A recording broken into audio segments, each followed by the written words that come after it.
Hello dear students, इस video में हम लोग कक्षा 8 की नई पुस्तक विषय विज्ञान का अध्याय 2 जिनका नाम है सूक्ष्म जीव मित्र एवं शत्रु, इनका हम लोग इस वीडियो में प्रश्न उत्तर को करने वाले हैं। इनसे पहले आप लोग को हम बताना चाहेंगे चैप्टर 2 यानी कि अध्याय 2 में ये जो दिया हुआ है इसे आप लोग एक बार पढ़ लेना है। इसे जब आप लोग पढ़ लेते हैं तो प्रश्न उत्तर को जब हम समझाएंगे तो उससे आप लोगों को समझने में आसानी होगी। तो चलिए इनके हम लोग प्रश्न उत्तर को समझते हैं। तो यहाँ पर समझिए इसका प्रश्न उत्तर। यहाँ पर देखिए अभ्यास में प्रश्न 1 में कह रहा है रिक्त स्थानों की पूर्ति कीजिए। प्रश्न को समझिए, कह रहा है रिक्त स्थान यानी खाली जगह की पूर्ति कीजिए। पूर्ति यानी भरना है, खाली जगह को क्या करना है, भरना है। देखिए क नंबर प्रश्न को समझते हैं। क में प्रश्न 1 का क में कह रहा है सूक्ष्म जीवों को डैश की सहायता से देखा जा सकता है। ये जो दिया हुआ इस तरह से लाइन, इसे हम डैश कहते हैं। तो देखिए सूक्ष्म जीवों को हम किसकी सहायता से देख सकते हैं, तो देखिए सूक्ष्म जीव यानी कि इतना छोटा जीव जिसे हम नंगी आंखों से नहीं देख सकते। जैसे मान लीजिए एग्जाम्पल से समझते हैं। मान लीजिए यहाँ पे देखिए आप लोगों को दिख रहा होगा ये क्या है, 1 का सिक्का है, तो ये आप लोग आसानी से देख सकते हैं। लेकिन सूक्ष्म जीव यानी कि बहुत छोटा जीव, तो बहुत छोटा जीव को जो है हम अपनी नंगी आंखों से नहीं देख सकते हैं। उसके लिए हमें जरूरत पड़ता है, यहाँ पर समझिए, देखिए इसके लिए हमें जरूरत पड़ता है यहाँ पे सूक्ष्मदर्शी यंत्र की। यहाँ पे उसको क्या करते हैं, सूक्ष्मदर्शी की सहायता से देख सकते हैं। तो यहाँ पे लिख देंगे हम इसमें सूक्ष्म जीवों को हम किसकी सहायता से देख सकते हैं, तो लिख देंगे सूक्ष्मदर्शी। सूक्ष्मदर्शी इस तरह से आप लोग को लिख देना। ये हो गया इसका उत्तर। अब इसी तरह से दूसरा में समझिए, यहाँ पे ख नंबर में कह रहा है नीले हरे शैवाल वायु से डैश का स्थिरीकरण करते हैं जिससे मिट्टी की उर्वरता में वृद्धि होती है। प्रश्नों को समझिए, कह रहा है नीले हरे शैवाल वायु से जो है किसका स्थिरीकरण करते हैं, जिससे मिट्टी की उर्वरता में वृद्धि होती है। तो देखिए इसका उत्तर यहाँ पे दिखाते हैं। तो यहाँ पर समझिए आप लोग, यहाँ पर देखिए नीले हरे शैवाल जो है वायुमंडलीय नाइट्रोजन का स्थिरीकरण करते हैं। किसका स्थिरीकरण करते हैं, तो नाइट्रोजन का। यहाँ पे लिख देंगे हम नाइट्रोजन। इसका उत्तर क्या हो जाएंगे, नाइट्रोजन। दूसरा का हम क्या लिख देंगे, नाइट्रोजन। नाइट्रोजन इस तरह से लिख देना उत्तर। अब इसी तरह से देखिए ग नंबर में कह रहा है एल्कोहल का उत्पादन डाइस नामक सूक्ष्म जीव की सहायता से किया जाता है। एल्कोहल का उत्पादन जो है किस नाम के जीव से किया जाता है, तो यहाँ पर समझिए। तो यहाँ पर देखिए ईस्ट द्वारा जो है एल्कोहल एवं शराब का उत्पादन किया जाता है। किसके द्वारा, ईस्ट के द्वारा। तो हम लिख देंगे यहाँ पे ग में ईस्ट। ये जो दिया हुआ है ग नंबर में क्या लिखना है, ईस्ट लिख देंगे इस तरह से, ईस्ट। अब देखिए घ नंबर में क्या है, कह रहा है हैजा डैश के द्वारा होता है। हैजा किसके द्वारा होता है, तो देखिए यहाँ पर देखिए हैजा किसके द्वारा होता है, हैजा जो है जीवाणु के द्वारा होता है। तो यहाँ पर क्या हो जाएंगे, जीवाणु। इसमें आप लोग को भर देना है जीवाणु। यहाँ पे घ में क्या कहना है, लिखना है जीवाणु। इस तरह से भरिए। अब देखिए ये प्रश्न संख्या 1 खत्म हो चुका है। अब देखेंगे हम 2 नंबर। 2 नंबर में कह रहा है सही शब्द के आगे सही का निशान लगाइए। अब ये जो दिया हुआ है ये हमारा प्रश्न है और इनका यहाँ पे ये 4 ऑप्शन है। इसमें से क्या करना है, सही का टिक लगाना है। जो सही होगा इस प्रश्न के हिसाब से जो सही होगा उसी में आप लोगों को क्या करना है, टिक लगाना है। देखिए क में कह रहा है ईस्ट का उपयोग निम्न के उत्पादन में किया जाता है। ये इस तरह का प्रश्न आप लोग अभी देख चुके हैं। यहाँ पे देखिए ग नंबर में, ये जो ग नंबर में दिया है यही प्रश्न यहाँ पे पूछ दिया है। कह रहा है ईस्ट का उपयोग जो है निम्न के उत्पादन में किया जाता है। देखिए ईस्ट का उपयोग हम जो है किसके उत्पादन में क्या करते हैं, तो एल्कोहल का उत्पादन में करते हैं। यहाँ पर क्या हो जाएंगे, दूसरा में एल्कोहल, ये हो जाएंगे क का ये हो जाएंगे। अब इसी तरह से यहाँ पर देखिए ख नंबर में कह रहा है निम्न में से कौन सा प्रतिजैविक है। अब यहाँ पर ये जो दिया है 4 ऑप्शन, इसमें से प्रतिजैविक कौन सा है ये आप लोग को पता करना है। तो यहाँ पर समझिए, इसको हम समझाते हैं। तो यहाँ पर देखिए आप लोग स्ट्रेप्टोमाइसिन, टेट्रासाइक्लिन और एथ्रोमाइसिन सामान्य रूप से उपयोग किए जाने वाले प्रतिजैविक है। तो ये जो तीनों दिया हुआ ये तीनों क्या है, प्रतिजैविक है। तो इसमें से देखिए ये तीनों में से जो नाम दिया होगा उसमें ऑप्शन में वहाँ पे आप लोग को टिक लगा देना है। तो यहाँ पर देखिए इसमें यहाँ पे दिया हुआ है स्ट्रेप्टोमाइसिन, तो यहाँ पे क्या हो जाएंगे, ख का दूसरा नंबर। अब इसी तरह से यहाँ पे देखेंगे ग नंबर में, देखिए ग में क्या दिया हुआ है, कह रहा है मलेरिया परजीवी का वाहक है। मलेरिया परजीवी का वाहक है, किसका वाहक है, तो यहाँ पर समझिए। तो यहाँ पर देखिए मच्छर प्लेज्मोडियम मलेरिया परजीवी का वाहक है, जिनका यहाँ पर नाम दिया हुआ है। देखिए ये मादा एनाफ्लीज मच्छर। तो यहाँ पर क्या हो जाएंगे, इसमें कहाँ पे दिया हुआ है, यहाँ पे देखिए मादा एनाफ्लीज मच्छर। तो यहाँ पे पहला में दिया हुआ है तो ग का हो जाएंगे पहला नंबर। अब इसी तरह से यहाँ पे देखिए घ में कह रहा है संचारणीय रोगों का सबसे मुख्य कारक है। संचारणीय रोगों का सबसे मुख्य कारक, मेन कारक कौन सा है, तो वो हमारा होता है घरेलू मक्खी। यहाँ पर आप लोग को समझाते हैं, आप समझिए। तो यहाँ पर देखिए संचारणीय रोग का सबसे प्रमुख कारक क्या है, वो हमारा होता है घरेलू मक्खी। यहाँ पे देखिए दिया हुआ है घरेलू मक्खी, यहाँ पे टिक लगा देना है। घरेलू मक्खी देखिए यहाँ पे ये हो जाएंगे। अब इसी तरह से घ के बाद देख लेना है आप लोगों को रॉ नंबर। देखिए कह रहा है ब्रेड अथवा इडली फूल जाती है, इसका कारण है। इसका कारण क्या है, तो यहाँ पे ये हमारा तीसरा हो जाएंगे। ईस्ट कोशिकाओं की वृद्धि के कारण जो है ब्रेड अथवा इडली जो है फूल जाती है।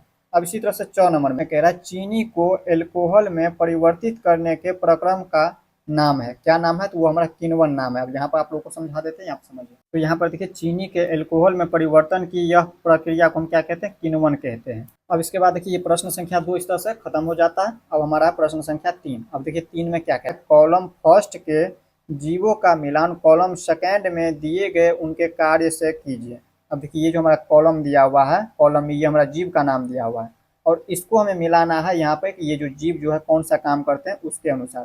तो जैसे यहाँ पर देखिए जीवाणु का कौन सा काम था, तो जीवाणु आप लोग देख चुके हैं, इस तरह का प्रश्न आप लोग देख चुके हैं। यहाँ पर देखिए जीवाणु से क्या होता है, हैजा होता है। तो यहाँ पर देखिए हैजा, यहाँ पर देखिए इसमें जीवाणु में देखिए यहाँ पे हैजा का कारक यहाँ पे हो जाएंगे इसका 5 नंबर। अब देखिए ख में कह रहा है राइजोबियम। अब राइजोबियम क्या होता है, तो देखिए राइजोबियम एक जीवाणु है जो नाइट्रोजन स्थिरीकरण करते हैं। यहाँ पे हो जाएंगे पहला इसका उत्तर, यहाँ पे लगा देंगे टिक। अब देखिए गौ में दिया हुआ है लैक्टोबैसिलस। अब देखिए लैक्टोबैसिलस से क्या होता है, ये हमारा जो दही जमाने का काम करता है, दही जमाने का काम करता है। अब देखिए ये घ में दिया हुआ है ईस्ट। ईस्ट का क्या कार्य है, तो देखिए ये हमारा ब्रेड की बैंकिंग करता है, ये यहाँ पर ब्रेड की बैंकिंग। अब देखिए एक प्रोटोजोआ। अब एक प्रोटोजोआ क्या होता है, ये हमारा मलेरिया का कारक होता है। यहाँ पे हो जाएंगे मलेरिया का कारक। अब एक विषाणु, अब एक विषाणु से क्या होता है, एड्स होता है। अब देखिए ये जो लास्ट बच जाता है इनको वैसे ही छोड़ देना, बस इतना ही मिलाना था, इस तरह से आप लोग को मिला लेना है। अब देखिए प्रश्न संख्या 4 को समझते हैं। प्रश्न संख्या ये दिया हुआ है 4, क्या कह रहा है, क्या सूक्ष्म जीव बिना यंत्र की सहायता से देखे जा सकते हैं, यदि नहीं तो वे कैसे देखे जा सकते हैं, ये आप लोग को बताना है। तो देखिए इसका प्रश्न उत्तर हमने यहाँ पे बना लिया है और इसे आप लोग हम समझा दे रहे हैं। तो यहाँ पर देखिए 4 नंबर में क्या प्रश्न कह रहा था, कह रहा था क्या सूक्ष्म जीव बिना यंत्र की सहायता से देखे जा सकते हैं, यदि नहीं तो वे कैसे देखे जा सकते हैं। तो इसका उत्तर हम लिख देंगे सूक्ष्म जीव इतने छोटे होते हैं कि बिना यंत्र की सहायता से नहीं देखा जा सकता है। इन्हें देखने के लिए सूक्ष्मदर्शी यंत्र की सहायता लेनी पड़ती है। इस तरह से ये इसका उत्तर हो जाएंगे। छोटा छोटा उत्तर देना है आप लोगों को ऐसे ही। अब देखिए इसी तरह से प्रश्न संख्या 5, ये जो 5 नंबर में दिया हुआ, ये जो प्रश्न संख्या 5 में दिया हुआ है इसको हमने लिख लिया, ये सभी प्रश्नों को हमने लिख लिया और इसे आप लोगों को हम समझा दे रहे हैं। यहाँ पर समझिए 5 नंबर में क्या कह रहा है, कह रहा है सूक्ष्म जीवों के मुख्य वर्ग कौन कौन से है। सूक्ष्म जीव के मुख्य वर्ग कौन कौन से, ये आप लोग को बताना है। तो देखिए जितना भी उत्तर बता रहे हैं वो आपके बुक में दिया हुआ, आपके बुक से ही बता रहे हैं। कह रहा है सूक्ष्म जीवों के मुख्य वर्ग कौन कौन से है, तो यहाँ पे लिख देंगे सूक्ष्म जीवों के मुख्य 4 वर्गों में बांटा गया है। पहला जीवाणु, दूसरा प्रोटोजोआ, तीसरा कवक और चौथा शैवाल। आपके बुक में दिया हुआ है, आप लोग ढूंढ सकते हैं इसे। यहाँ पे आप लोग को जैसे दिखा भी देते एक बार। यहाँ पे देखिए प्रश्न संख्या 5 का जो हम उत्तर बताएं, यहाँ पे देखिए दिया हुआ है सूक्ष्म जीवों को 4 मुख्य वर्गों में बांटा गया। पहला जीवाणु हो गया, दूसरा कवक, तीसरा प्रोटोजोआ और चौथा शैवाल। तो यही अभी आप लोग को हम बताए हैं प्रश्न संख्या 5 में। अब इसी तरह से देख लेते हैं प्रश्न संख्या 6 को। अब देखिए प्रश्न संख्या 6 में क्या दिया हुआ है, कह रहा है वायुमंडलीय नाइट्रोजन का मिट्टी में स्थिरीकरण करने वाले सूक्ष्म जीवों के नाम लिखिए। अब देखिए इसका नाम लिखना है। तो यहाँ पे देखिए प्रश्न संख्या 6 में हमने इसका नाम लिख दिया। लिखना है यहाँ पे आप लोग को वायुमंडलीय नाइट्रोजन का मिट्टी में स्थिरीकरण करने वाले सूक्ष्म जीवों के नाम। यहाँ पर पहला लिख देंगे हम राइजोबियम और दूसरा लिख देंगे इसी तरह से नीले हरे शैवाल। एक भी लिख देंगे तो चलेगा, आप लोग को छोटा करके ही लिखना है। तो नीले हरे शैवाल ये आपके बुक में जितना भी बता रहे हैं वो दिया हुआ है, आपके बुक से ही आंसर बता रहे हैं आप लोगों को। अब इसी तरह से यहाँ पर देखिए 7 नंबर प्रश्न कह रहा है हमारे जीवन में उपयोगी सूक्ष्म जीवों के बारे में 10 पंक्तियां लिखना है। हमारे जीवन में उपयोगी सूक्ष्म जीव यानी कि जो फायदे लायक सूक्ष्म जीव है उनके बारे में 10 पंक्तियां लिखना है, यानी 10 लाइन लिखना है इस तरह से। यहाँ पे देखिए हमने यहाँ पर लिख दिया हेडिंग में हमारे जीवन में उपयोगी सूक्ष्म जीव निम्न प्रकार है। तो पहला हम लिख दिए यहाँ पे इनका उपयोग दही, ब्रेड एवं केक बनाने के लिए किया जाता है। इस तरह से आप लोग को लिख देना। इसी तरह से दूसरा देखिए लाइन में हम लिखे इनका उपयोग एल्कोहल बनाने में किया जाता है। इसी तरह से तीसरा लिख दिया हमने इनका उपयोग पर्यावरण को स्वच्छ रखने के लिए किया जाता है। इसी तरह से 4 में लिख दिया हमने इनका उपयोग औषधीय बनाने के लिए किया जाता है। 5 में हमने लिख दिया इनका उपयोग कृषि मृदा की उर्वरता में वृद्धि करने के लिए किया जाता है। इसी तरह से 6 लिख देंगे, आप लोगों को लिखना है पूरा इतना जितना लिखे हैं इसमें। इनके उपयोग से प्रतिजैविक बनाए जाते हैं। 7 में लिख देना इनका उपयोग अचार और पनीर बनाने में भी किया जाता है। इसी तरह से 8 लिख देना ये किण्वन में सहायक होते हैं। लिख देना इनका उपयोग पौधे एवं जंतुओं को रोगों से बचाने के लिए किया जाता है। 10 लिख देना, 9वीं था ये और ये 10वीं है। इनका उपयोग सिरका बनाने के लिए किया जाता है। सिरका यानी कि जैसे हो गया दारू, यानी कि कोई पानी में मिला करके जो हम बनाते हैं वो हमारा होता है सिरका।